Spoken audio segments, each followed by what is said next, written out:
Hello everyone, welcome to I S point. आज हम लोग यहाँ पे अपना जो नेक्स्ट चैप्टर है उसको स्टार्ट करेंगे। ये है अपना अध्याय 2 और यहाँ पे हम देखने वाले हैं दो ध्रुवीयता का अंत। ठीक है, तो ये दो ध्रुवीयता का अंत का मतलब क्यों है? क्योंकि दो ध्रुवों का उदय हम लोग पहले कर चुके हैं और उसका अब अंत किस तरीके से होगा ये बातें हमें देखनी है। और दो ध्रुवों की यदि बात करें तो वो ध्रुव तारे वाले ध्रुव नहीं है। यहाँ पे दो महाशक्तियाँ उदय हुई थी, कुछ उनके रीजन थे उदय होने के, वो चीज़ें भी हम लोग क्लियर कर चुके हैं कि किस तरीके से कैसी घटनाएं हुई थी। एक्चुअल में क्या होता है ना कि हमें वर्तमान जानने के लिए उसकी हिस्ट्री जानना बहुत इम्पॉर्टेंट होती है।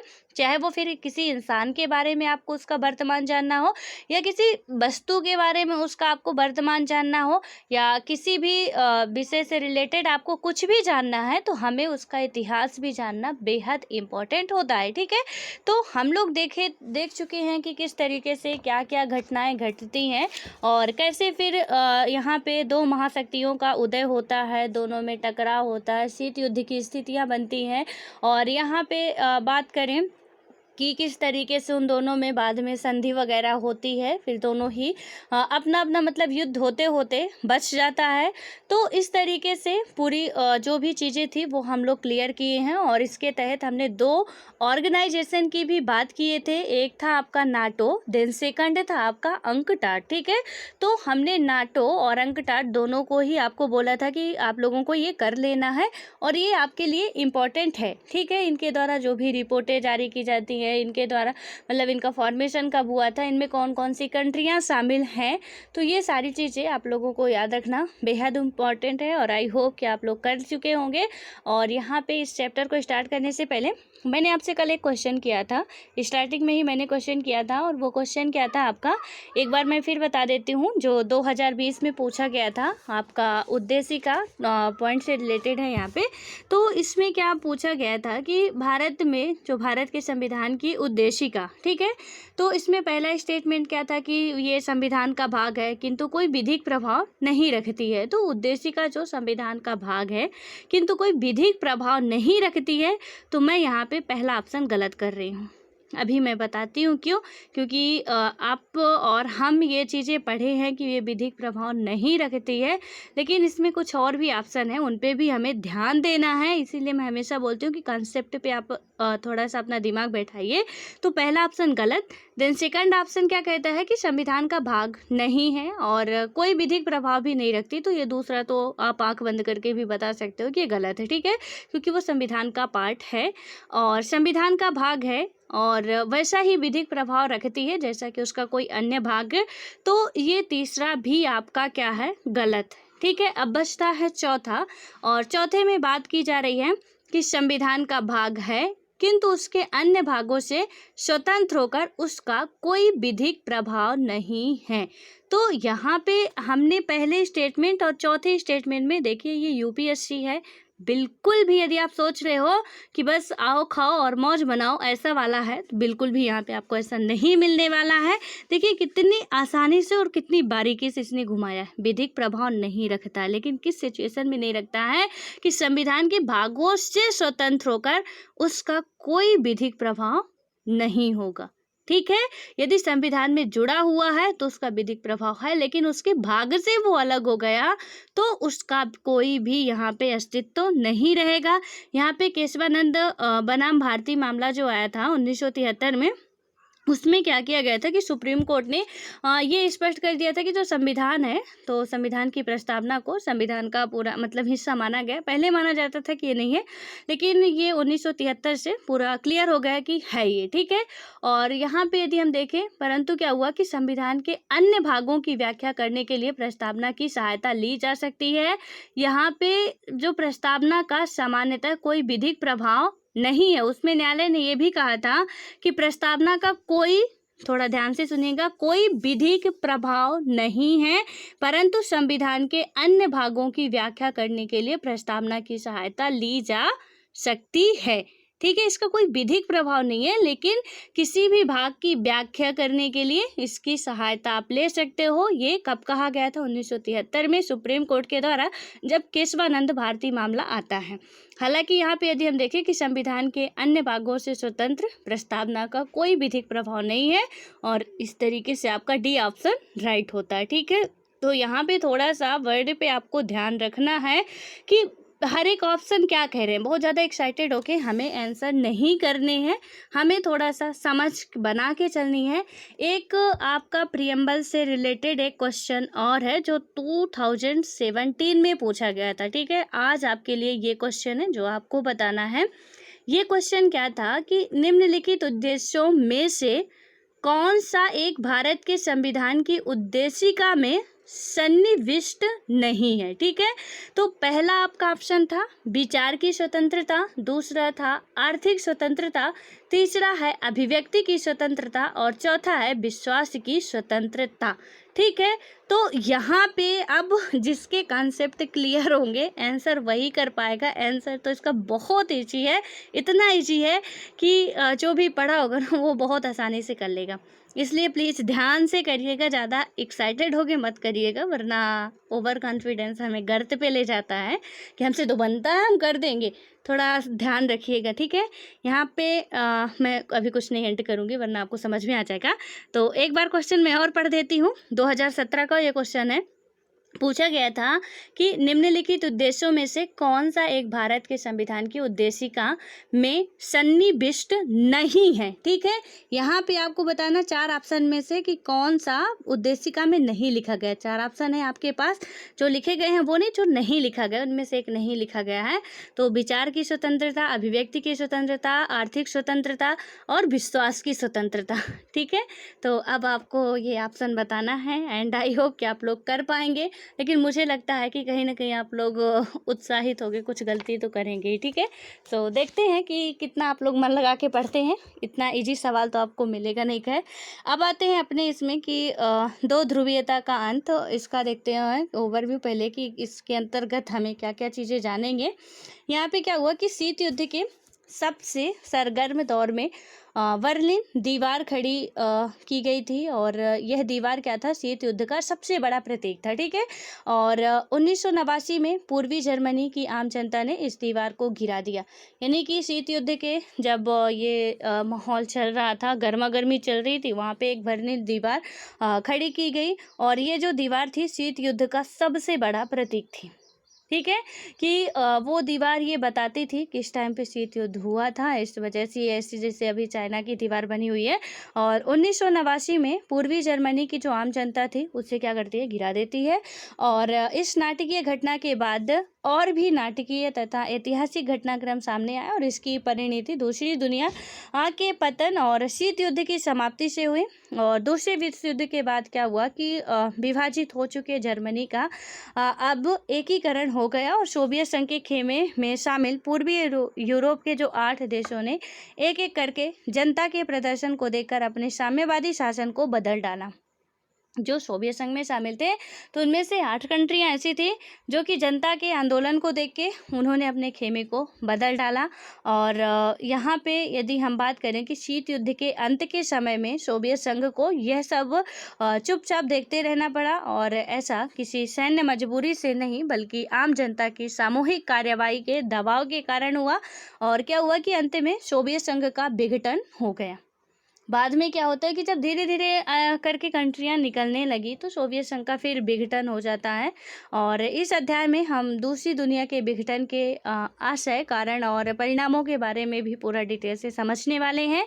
और हम यह भी चर्चा करेंगे कि सोवियत शासन के पतन के बाद दुनिया के इस हिस्से में क्या हुआ, और अब इन देशों से भारत के रिश्ते कैसे हैं। ज़्यादातर हमें इम्पोर्टेंट ये दुनिया के बारे में जानना, अपने देश से कंपेयर करना है। ठीक है, कि किस तरीके से हमारे रिश्ते हैं, कैसे क्या है, और देश दुनिया में क्या चलता है, ये भी हमें जानना जरूरी होता है। तो इसमें देखेंगे कि जब सोवियत संघ धीरे धीरे अलग होने लगता है, रसिया कैसे बना, क्या घटनाएं हुई, वो सब हम लोग बात करेंगे। ठीक है, सबसे पहले आपका आता है कि सोवियत प्रणाली क्या थी। सबसे पहले तो इसे समझते हैं। यहाँ पे क्या था कि समाजवादी सोवियत गणराज्य यूएसएसआर, इसे ऐसे यूएसएसआर पहले कहा जाता था। ठीक है, क्या था ये? समाजवादी सोवियत गणराज्य रूस में हुई 1917 की समाजवादी क्रांति के बाद अस्तित्व में ये आता है और यह क्रांति पूंजीवादी व्यवस्था के विरोध में हुई थी। आपको जब वर्ल्ड हिस्ट्री पढ़ते हैं रूसी क्रांति पढ़ने को मिलती है। ठीक है, वहाँ से क्या होता है कि ये हमारे सिलेबस में भी है, जितनी भी फ्रांस की क्रांति है, रूस की क्रांति है, तो आप प्लीज़ ये नोट करिएगा। और आज के लिए आपका होमवर्क रूस की क्रांति पढ़ना है। ठीक है, यहाँ पे क्या हुआ, 1917 में ये घटना घटती है, समाजवादी क्रांति, क्योंकि वहाँ पे समाजवादियों का ही वर्चस्व था। और यही हम देखते हैं कि जब नेहरू जी थे, उनके बाद जो इंदिरा जी आती हैं, तो इनमें कहीं ना कहीं समाजवादी बहुत ज़्यादा, वही रसियन वाला कल्चर यहाँ पे बहुत ज़्यादा था। और उसी के तहत हमने देखा था कि कैसे मिनी कॉन्स्टिट्यूशन भी किए गए इंदिरा जी के द्वारा। अभी हम जस्ट 11th क्लास में वो सारी चीज़ें कवर करके आए हैं कि कैसे संशोधन धड़ल्ले से 10-10 कर दिए जाते हैं एक ही बार में, वो किस तरीके से क्या था, वो सारी चीज़ें हम लोग क्लियर किए। ठीक है, कहीं ना कहीं वही था कि आप जनता कुछ भी करे लेकिन सब सरकार का है, ऐसा माना जाता था। तो इसमें क्या हुआ, ये समाजवादी का रोल था। ठीक है, हम एक लोकतंत्र कंट्री में क्या बात करते हैं कि यहाँ पे जनता का ही सब कुछ है, लेकिन समाजवादी में सब कुछ सरकार के हाथों पे होता था। ठीक है, तो इसमें यदि हम देखें कि यह क्रांति पूंजीवादी व्यवस्था के विरोध में हुई। किसके विरोध में होती है? पूंजीवादी व्यवस्था के विरोध में होती है और समाजवाद के आदर्शों और समतामूलक समाज की ज़रूरत से प्रेरित थी। यह मानव इतिहास में निजी संपत्ति की संस्था को समाप्त करने और समाज को समानता के सिद्धांत पर सचेत रूप से रचने की सबसे बड़ी कोशिश थी। और ऐसा करने में सोवियत प्रणाली के निर्माताओं ने क्या किया कि राज्य और पार्टी की संस्था को प्राथमिक महत्व दिया और सोवियत राजनीतिक प्रणाली की धुरी कम्युनिस्ट पार्टी थी। ठीक है, यहाँ पे कौन सी पार्टी उस टाइम पे चलती थी? कम्युनिस्ट पार्टी थी। और इसमें क्या हुआ कि किसी अन्य राजनीतिक दल या विपक्ष के लिए कोई जगह नहीं थी। ठीक है, यहाँ पे एक ही पार्टी चल रही थी, किसी दूसरे के लिए कोई यहाँ पे जगह नहीं थी। और अर्थव्यवस्था योजनाबद्ध और राज्य के नियंत्रण में थी। जो अर्थव्यवस्था थी वो योजनाबद्ध तरीके से किसके नियंत्रण में थी? राज्य के नियंत्रण में थी। तो सबसे पहली बात कि वहाँ पे जनता का मेन ओवरऑल कहें तो जनता को कुछ ज़्यादा फ़ायदा नहीं मिल रहा था, क्योंकि गवर्नमेंट जो चाह रही थी वो कर रही थी, हमें क्या ज़रूरत है वो नहीं कर रही थी। वहाँ की सरकार जो चाहती थी कि ये करना है वो वही करती थी। ठीक है, और उन्हें कोई आंदोलन वगैरह करने का भी नहीं था, कोई अपनी अलग से पार्टी बनाने का भी हक नहीं था। तो इससे ये पूरा विभाजन की स्थितियां हम लोग यहीं से समझेंगे, तो ध्यान से कहानी को सुनिएगा। और उसके बाद क्या हुआ कि दूसरे विश्व युद्ध के बाद पूर्वी यूरोप के देश सोवियत संघ के में मतलब सोवियत संघ के अंकुश में आ गए और सोवियत सेना ने क्या किया, इन्हें फांसीवादी ताकतों के चंगुल से मुक्त कराया था। ठीक है, यानी कि सोवियत संघ ने इन्हें फांसीवादी ताकतों के चंगुल से मुक्त कराया था। और जो पूर्वी यूरोप वाले थे, हमने देखा कि जो हमारा कोल्ड वार हुआ या सेकंड वर्ल्ड वार हुआ, उसके बाद से जो ये यूरोप वाले थे, इधर पश्चिम वाले अमेरिका में आ गए और इधर वाले सोवियत संघ में आ गए थे, पूरब वाले। ठीक है, तो इससे क्या हुआ और क्यों आए थे, उनकी भी वजह थी कि पहले इसने मदद की थी। और उसके बाद हम देखते हैं कि इन सभी देशों की राजनीति और सामाजिक व्यवस्था को सोवियत संघ ने क्या किया कि सोवियत संघ की समाजवादी प्रणाली की तर्ज पर ढाला गया और इन्हें ही समाजवादी खेमे के देश या दूसरी दुनिया कहा जाता है। ठीक है, तो ये दूसरी दुनिया आप समझ चुके हैं कि किन्हें कहा जाता है। और इस खेमे का नेता समाजवादी सोवियत गणराज्य था। ये जो पूर्वी यूरोप के लोग मिलते हैं यहाँ आके, उनके मिलने की वजह भी आपको पता चल गई कि क्या थी, कि उन्हें कुछ हेल्प की गई थी और इसी वजह से कहीं ना कहीं वो एहसान तले आप एक कह सकते हैं कि आए या कुछ अपनी मर्जी से आए और यहाँ पे रहते हैं। उनकी जो भी राजनीतिक और सामाजिक व्यवस्था को सोवियत संघ की क्या हुआ, समाजवादी प्रणाली की तर्ज पर उसे ढाला गया। और उसके बाद जो दुनिया का या जिस समाजवादी खेमे का निर्माण हुआ उसे हम क्या कहते हैं कि मतलब कि समाजवादी खेमे के देश या दूसरी दुनिया नाम देते हैं, क्योंकि मिक्सचर हो गए यूरोप के और इधर यूएसएसआर के जो भी कल्चर थे, हर एक तरीके से चाहे राजनीतिक हो, चाहे आर्थिक हो, चाहे सामाजिक हो, वो सारी चीज़ें मिला के यहाँ पे जिसका एक नया निर्माण होता है, उसे नई दुनिया कहा जाता है। ठीक है, और इस खेमे का नेता जो था वो कौन था? सोवियत गणराज्य था। और दूसरे विश्व युद्ध के बाद क्या हुआ कि सोवियत संघ महाशक्ति के रूप में उभरता है। सेकेंड वर्ल्ड वॉर के बाद जो सोवियत था वो हम देख चुके हैं पहले ही कि ये महाशक्ति के रूप में उस टाइम दुनिया में दो ही पावरफुल कंट्रियां थी, दो ही पावरफुल देश थे, दोनों का ही दबदबा चल रहा था। तो इसमें से क्या हुआ कि ये उभरता है, अमेरिका को छोड़ दे तो सोवियत संघ की अर्थव्यवस्था शेष विश्व की तुलना में कहीं ज़्यादा विकसित थी और सोवियत संघ की संचार प्रणाली बहुत उन्नत थी। उसके पास विशाल ऊर्जा संसाधन था जिसमें खनिज तेल, लोहा और इस्पात तथा मशीनरी उत्पाद शामिल है। और सोवियत संघ के दूर दराज के इलाके भी आवागमन की सुव्यवस्थित और विशाल प्रणाली के कारण आपस में क्या है, जुड़े हुए थे। और सोवियत संघ का हम यदि देखें घरेलू जो आपका उपभोक्ता उद्योग भी बहुत उन्नत था, यानी कि सोवियत संघ में और यहाँ पे पिन से लेकर कार तक सभी चीज़ों का उत्पादन कहाँ पे होता था? सोवियत संघ में। यानी कि सोवियत संघ उस टाइम विश्व की सबसे डेवलप कंट्री थी। ठीक है, अमेरिका और सोवियत संघ। तो अमेरिका को यदि आप साइड में रखते हैं तो उसके बाद कौन सी कंट्री बचती है? सोवियत संघ। और वहाँ पे बहुत ज़्यादा उस टाइम पे वो उसका विकास था। ठीक है, हर एक सेक्टर पे यहाँ पे छोटी सी सुई की पिन से लेके यहाँ कार, एरोप्लेन सबका निर्माण होता था। और हालांकि सोवियत संघ के उपभोक्ता उद्योग में बनने वाली वस्तुएं गुणवत्ता के लिहाज से पश्चिमी देशों के स्तर में कहीं मतलब स्तर की नहीं थी, लेकिन सोवियत संघ की सरकार ने अपने सभी नागरिकों के लिए एक न्यूनतम जीवन स्तर सुनिश्चित कर दिया। इसमें से क्या हुआ कि इतना डेवलप था, सब कुछ था, लेकिन कहीं ना कहीं आप देखेंगे कि जो यूरो अमेरिका में शामिल हुए थे, कहीं ना कहीं अमेरिका नहीं कह सकते एक सिंगल पश्चिम देश। ठीक है, तो जो पश्चिमी राष्ट्र थे उनसे जो गुणवत्ता थी, क्वालिटी थी, हमने तो देखिए मोबाइल इंडिया में भी बनते हैं, मोबाइल चाइना में भी बनते हैं, मोबाइल अमेरिका में भी बनते हैं, मोबाइल जापान में भी बनते हैं, स्वीडन में भी बनते हैं। ठीक है, लेकिन जो क्वालिटी है, हम लोग इंडिया का मोबाइल क्यों परचेज करना नहीं चाहते हैं? अभी आप देखेंगे EMI का फ़ोन आता है मेड इन इंडिया। ठीक है, इसमें क्या होता है कि हम लेंगे फ़ोन, लेते हैं फ़ोन, वो चलेगा 1 साल 2 साल हैंग मारने लगेगा। ठीक है, वहीं पे हम किसी अदर कंट्री का लेते हैं, जैसे आईफोन वगैरह आप ले रहे हो, वो इंडिया में नहीं बनता है। ठीक है, उसकी उपज इंडिया से नहीं हुई थी, लेकिन उसकी क्वालिटी वेस्ट है। उसकी क्वालिटी क्या है? वेस्ट है। तो हम आजकल आप कैसे सामान लेना चाहते हैं? क्वालिटी आप पे डिपेंड करती है। आप आजकल हम और आप कोई भी प्राइस नहीं देखते हैं, हम क्वालिटी देखते हैं किसी भी सामान की, कि यदि इस सामान में, और ये सच्चाई है, एक गरीब इंसान की आप बात छोड़ दें फिर भी वो थोड़ा बहुत क्वालिटी वो भी देखता है, लेकिन एक जो रिच फैमिली से बिलोंग करते हैं या मिडिल क्लास से भी आते हैं, वो सामान की प्राइस बाद में देखेंगे, पहले सामान की क्वालिटी पे वो ज़्यादा ध्यान देते हैं कि इस जो ये मटेरियल है इसका क्वालिटी क्या है। हम मोबाइल लेते यही सोचते हैं कि मतलब ये काफ़ी बेहतर होना चाहिए, भले ही थोड़ा महंगा मिल जाएगा। कपड़े खरीदते हैं तो ब्रांडेड कपड़े हम यूज करते हैं। ठीक है, और हम दुकान में जाके शॉप में ढूंढते भी हैं कि भैया हमें ब्रांडेड कपड़े ही चाहिए, हमें ऐसे कपड़े नहीं चाहिए। हम कोई भी सामान ले रहे हैं हमेशा ब्रांड देखते हैं उसका कि कैसा है।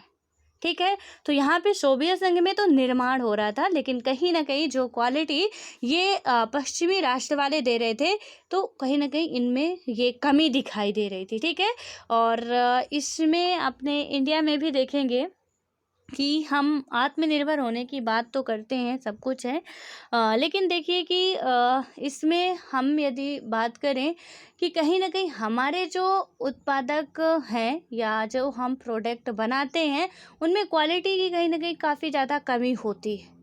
ठीक है, जो अदर कंट्रियों से मटेरियल आता है जो हमारे द्वारा निर्माण किया जाता है, अब देखिए लावा बना था, वो कितने कितने दिन तक चलाए आप? इंडिया के ही कुछ मोबाइल हैं ऐसे जो कितने दिन तक आप चला पाए हो। ठीक है, हम कहते हैं चाइनीज मॉडल है, एक बार बना बिगड़ गया तो फिर बिगड़ गया, बनता नहीं है, लेकिन कम से कम थोड़ा उसकी क्वालिटी बेटर होती है। हमारे यहाँ के इधर से तो बेटर होती ही है।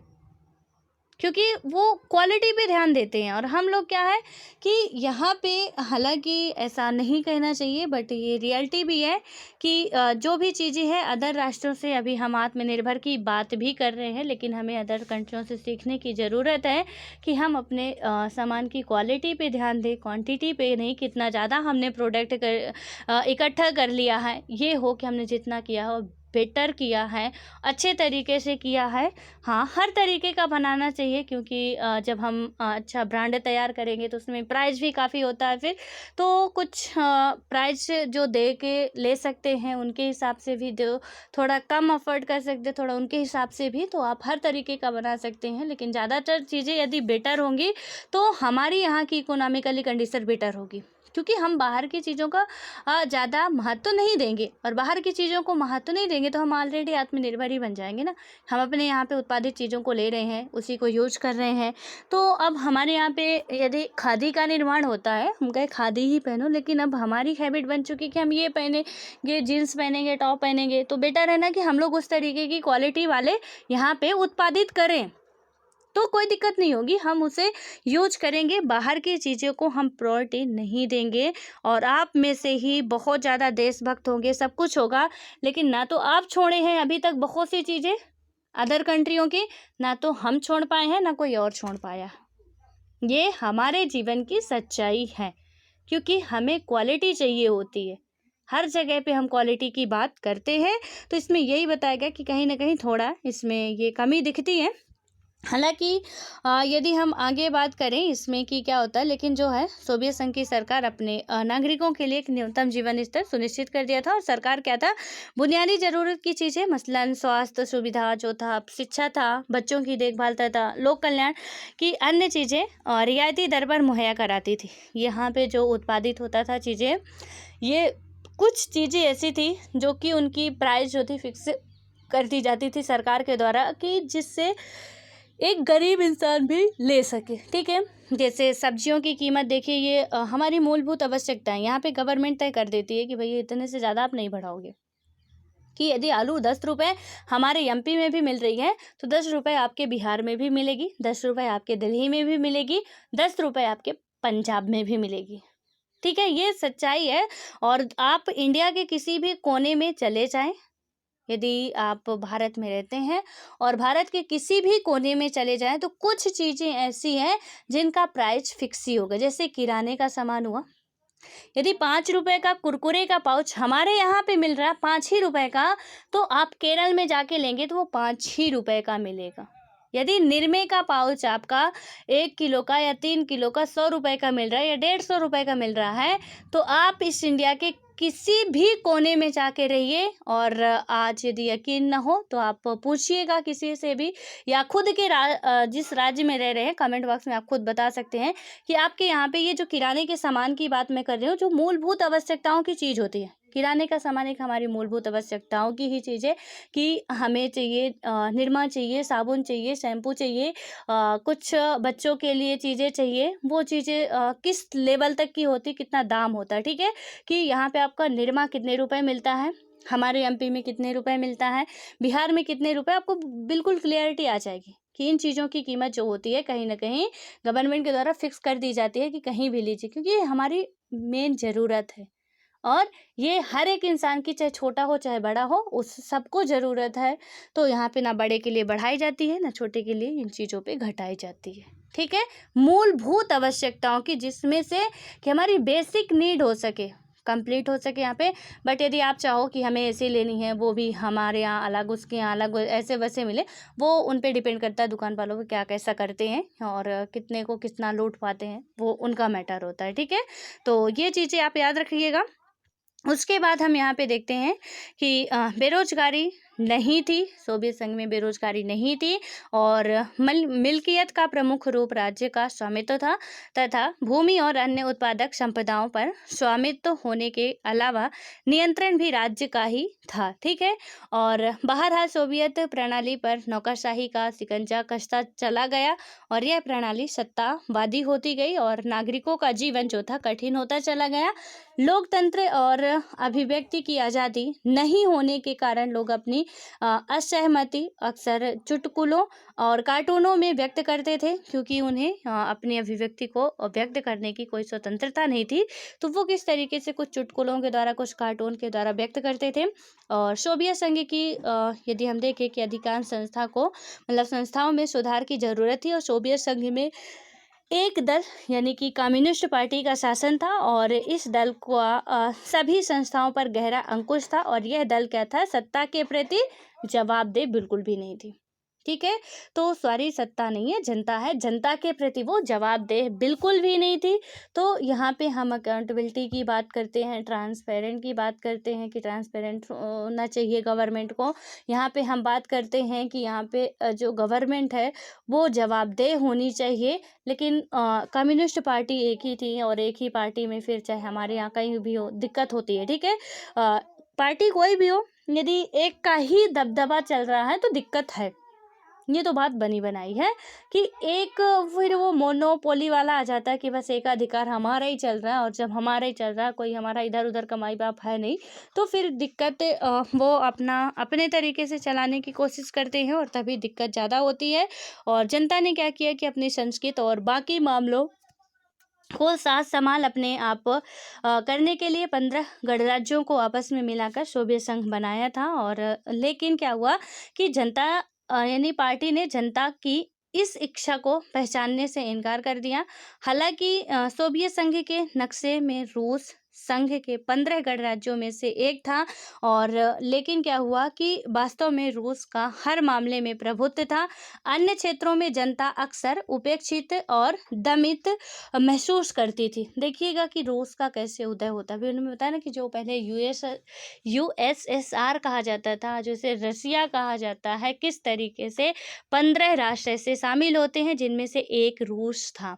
रूस का कहीं ना कहीं ज़्यादा इसमें भी प्रभाव दिखता है, लीडरशिप दिखती है। और हथियार की यहाँ पे देखते हैं यदि कि हथियारों की होड़ में सोवियत संघ ने समय समय पर अमेरिका को बराबर की टक्कर दी, लेकिन उसे इसकी भारी कीमत भी चुकानी पड़ी अमेरिका के, क्योंकि वो कहीं ना कहीं इससे भी ज़्यादा डेवलप थे, क्योंकि उनके पास उतना ज़्यादा प्रोडक्शन था, और उतनी ही ज़्यादा उस प्रोडक्ट की क्वालिटी भी थी। ठीक है, उनके पास उतना मतलब जो भी चीज़ें वो लोग करते थे कहीं ना कहीं बेस्ट होती थी। तो कहीं जो भी है ना, बताया ना हमने कि हम ज़्यादातर उसी जगह जाना चाहते हैं जहाँ चीज़ें कुछ हमें अच्छी लेवल की मिलती हैं, कुछ अच्छा होता है। और यहाँ पे एक तो जनता देख ही रही थी कि किस तरीके से हमारा चल रहा है, और कितना हमें यहाँ पे अधिकार मिल रहे हैं, क्या नहीं मिल रहे हैं। जबकि हम अमेरिका की बात करें तो वहाँ तो पहले ही फंडामेंटल राइट की बात कर दी गई थी। ठीक है, ये भी कुछ वजह आप कह सकते हैं। हथियारों के मामले में तो बताया गया कि दोनों बराबर ही थे, और सोवियत संघ प्रौद्योगिकी और बुनियादी ढांचे मसलन परिवहन ऊर्जा के मामले में पश्चिमी देशों की तुलना में पीछे रह गया। लेकिन सबसे बड़ी बात तो यह थी कि सोवियत संघ अपने नागरिकों की राजनीतिक और आर्थिक आकांक्षाओं को पूरा नहीं कर रहा। यानी कि इसमें क्या हुआ कि वो तो प्रौद्योगिकी टेक्नोलॉजी में कहीं ना कहीं आगे था, लेकिन अमेरिका के कंपेयर में या पश्चिमी राष्ट्रों के कंपेयर में पीछे था, ये आप कह सकते हैं। ठीक है, अदर राष्ट्रों की तुलना में तो वो आगे था, लेकिन पश्चिमी जहां से उसकी टक्कर थी उसमें वो पीछे था। और उसके बाद सबसे बड़ी बात जो थी कि सोवियत संघ अपने नागरिकों की राजनीतिक और आर्थिक आकांक्षाओं को पूरी नहीं कर सका। जो उसकी राजनीतिक आकांक्षाएं थी, क्योंकि एक ही पार्टी बना के रखा था ना उसने, और जो उसकी सामाजिक आकांक्षाएं थी उसे वो पूरी नहीं कर सका। और सोवियत संघ ने 1979 में अफगानिस्तान में हस्तक्षेप किया, और इससे सोवियत संघ की व्यवस्था और भी कमजोर हुई। हालांकि यदि हम बात करें कि सोवियत संघ में क्या हुआ, लोगों का पारिश्रमिक लगातार बढ़ा, लेकिन उत्पादकता और प्रौद्योगिकी के मामले में वह पश्चिम के देशों से बहुत पीछे छूट गए। परिश्रम तो लगातार कर रहे हैं। देखिए, एक होता है ना कि हम पढ़ रहे हैं, ठीक है, बात को समझिएगा कि हम पढ़ रहे हैं और कोई ऐसा पढ़ रहा है कि वो सही ट्रैक पे पढ़ाई कर रहे हैं। एक बात अलग होती है कि आप कोई भी किताब उठा के आपने कह दिया हम यूपीएससी की तैयारी कर रहे हैं, आपको सिलेबस नहीं पता, आपको यूपीएससी के क्वेश्चन नहीं पते, उसका ट्रेंड नहीं पता है, आप लग गए पढ़ने। ठीक है, आप बस ये कह दिया कि हम यूपीएससी की तैयारी कर रहे हैं, पढ़ रहे हैं, सिंपल सा। एक को दूसरा वहीं पे बंदा है, उसे पता है कि भैया हमें सिर्फ सक्सेस पानी है, तो वो क्या करेगा, सबसे पहले सिलेबस अपना स्ट्रॉन्ग करेगा, पूरा उसे रट्टा मारेगा। देन सेकंड वो प्रीवियस ईयर के क्वेश्चन देखेगा, तब जाके वो किसी बुक पे हाथ लगाएगा कि अब हमें इनमें से कौन कौन सी बुक से रेफर करना चाहिए, क्योंकि कहाँ से, किस सेगमेंट से, किस बुक से ज़्यादा क्वेश्चन पूछे जाते हैं, कितना हमें छोड़ना है और कितना हमें कवर करना है, वो बंदा पूरी क्लियरिटी के साथ पढ़ाई करेगा अपनी, क्योंकि उससे सिर्फ पढ़ना नहीं, उसे सक्सेस पानी है। तो उसने क्या किया कि यहाँ पे एक बंदा है जो क्या कर रहा है कि बस हमें किसी से सुना कि हमें यूपीएससी करनी है, उसने क्या किया, बुक उठाया, एनसीईआरटी लगती है, लक्ष्मीकांत लगती है, रमेश सिंह लगती है, उसने सारी लाइब्रेरी तैयार कर ली अपनी और क्या किया, पढ़ना शुरू कर दिया। कोई मतलब नहीं क्वेश्चन कैसे हैं, ना वो क्वेश्चन देख रहा, ना सिलेबस देख रहा, बस पढ़ता जा रहा। पढ़ते जाने से हमारे ना तो कंसेप्ट क्लियर हो रहे हैं, ना हम एक भी क्वेश्चन नहीं सॉल्व कर पा रहे हैं। बस वही है कि यार पढ़ा तो था यहाँ पे, इसका ये कैसे उल्टा करके दे दिया, क्योंकि उसका कंसेप्ट वो क्लियर नहीं है। लेकिन इसने क्या किया कि अपना इसे भी था कि हमें यूपीएससी ही करनी है, तो इसका ये था कि भैया पहले यूपीएससी का सिलेबस क्या है, यूपीएससी में क्वेश्चन कैसे पूछे जाते हैं, यूपीएससी का क्या ट्रेंड होता है, यहाँ पे हमें कितने किस सेगमेंट से कितने क्वेश्चन पूछे जाएंगे, कि हमने पॉलिटी ही उठा ली तो क्या पॉलिटी से हम यदि बात करें कि हम प्रियम्बल पढ़ रहे हैं, तो हम ये देखेंगे कि प्रियम्बल से अब तक में कितने क्वेश्चन पूछे गए हैं। यदि हमें साफ साफ दिख जाता है कि प्रियम्बल में से अब तक 2-3 ही क्वेश्चन पूछे गए हैं, तो हम उसे स्किप करना पहले बेटर समझेंगे। भैया हम देख रहे हैं यहाँ पे कि विधायिका, कार्यपालिका, संसद या जुडिशरी, तो यहाँ से ज़्यादा क्वेश्चन पूछे जा रहे हैं, तो हम पॉलिटी में भी किसे कवर करेंगे, जहाँ से क्वेश्चन आने की बहुत ज़्यादा उम्मीद रहती है और हर ईयर आते, ये बंदा ये कुछ काम करेगा। यहाँ पे यही आप, मैं ये एग्जांपल आपको इसलिए दी थी कि थोड़ा आपका भी भला हो जाए और इससे आप समझ भी जाएं कि जो सोवियत संघ था वो काम तो कर रहा था, पारिश्रमिक वो इसका बढ़ रहा था, अच्छे खासे तरीके से वो काम कर रहे थे, क्वालिटी पे ध्यान नहीं दे रहे थे। वहीं पे ये लोग आगे क्यों बढ़ गए, अमेरिका वाले या पश्चिमी राष्ट्र वाले, क्योंकि वो काम के साथ साथ, ये सीधे सीधे लिखा गया है कि वो पीछे छूट जाते हैं वहाँ पे, वो काम के साथ साथ क्योंकि क्या कर रहे थे, अपनी वस्तु की उत्पादकता में उनकी जो भी क्वालिटी थी उन पे भी गजब का ध्यान दे रहे थे, और इससे हर तरह की उपभोक्ता वस्तु की कमी हो गई और खाद्यान्न का जो आयात क्या था कि आयात साल दर साल बढ़ता गया, आयात यानी कि वो दूसरे देशों से मंगाने लगे, और यह व्यवस्था लड़खड़ा रही थी और अंततः ठहर सी गई। ठीक है, धीरे धीरे क्या हुआ कि ये व्यवस्था कहीं ना कहीं रुक सी गई। अब आता है गोरबाचेव और सोवियत संघ का विघटन। अब यहाँ की ये राष्ट्रपति महोदय हैं, इनके बाद ये क्या क्या हुआ, कैसे घटनाएं घटती हैं, वो हम लोग नेक्स्ट वीडियो में देखेंगे। ठीक है, क्योंकि आज मुझे पता नहीं क्यों नींद सी आ रही है, तो आप लोग बस आराम से पढ़ते रहिए। थोड़ा सा इस कहानी को और अच्छे तरीके से क्लियर करने के लिए आप एक जो रूस की क्रांति हुई थी उसे पढ़ लीजिएगा। आज का ये होमवर्क है, और जो मैंने स्टार्टिंग में क्वेश्चन दिया है आप उसे भी प्लीज़ कवर करने की कोशिश करिएगा। ठीक है, और मन लगा के पढ़िए, अच्छे से पढ़िए। और जो अभी मैंने ये एग्जांपल दिया था यूपीएससी वाले बंदों का, थोड़ा सा आप लोगों के लिए भी था, आप लोग भी उसे देख सकते हैं। और जो मेरे साथ खैर रेगुलर होंगे उन्हें इतना तो खैर मुझे ये जहाँ तक लगता है कि पता चल चुका होगा कि क्या चीज़ें हमें छोड़नी है, क्या पकड़नी है। यदि जो मैं बोलती जा रही थी आप यदि माने होंगे तो, और यदि नहीं माने हैं तो फिर कोई बात ही नहीं है, आप जैसे कर रहे हैं आपकी मर्जी, आप स्वतंत्र देश के नागरिक हैं और यहाँ पे कोई बाध्य भी नहीं कर सकता ना आपको, और मैं तो बिल्कुल नहीं कर सकती, क्योंकि मैं ही आपको फंडामेंटल राइट पढ़ाई हूँ, मैं ही सारी आपके प्रियम्बल में क्या है, उद्देशिका में क्या है, सुप्रीम कोर्ट ने क्या कहा वो सब बताया। ठीक है, तो भैया अपने ऊपर रिस्क नहीं लेना। हाँ मतलब ठीक है कि आप लोगों को यदि अच्छा लगता है तो फॉलो करिए, और नहीं तो जैसे आप चल रहे हैं वही है कि सुनिए सबकी, करिए मन की। तो जैसा भी आप कर रहे हैं करते रहिए, बस हमें सिलेक्शन पाना है, रास्ता कहीं से भी जाए हमें इस मंजिल तक पहुंचना है। और बेटर होगा कि थोड़ा आसान रास्ता हो तो और अच्छा है, थोड़ा टिफिकल्ट होगा तो थोड़ा लेट पहुंचेंगे ज़रूर, तो परेशान नहीं होना है, बस डटे रहना है। ठीक है, छोड़ना नहीं है अधूरे पे, क्योंकि फिर दिक्कत हो जाती है, ना धोबी का कुत्ता घर का ना घाट का, वही वाली कहावत हो जाती है फिर यहाँ पे कि ना तो हम इधर के रह गए ना उधर के रह गए। यदि पकड़ लिया तो छोड़ना नहीं है, बस मैं यही कहूँगी, कहीं ना कहीं आप सेलेक्ट ज़रूर होंगे, और जो चाहते हैं यदि सच्चे दिल से मेहनत कर रहे हैं तो वही आप पाएंगे भी। सो ऑल द बेस्ट, बस पढ़ते रहिए आप लोग।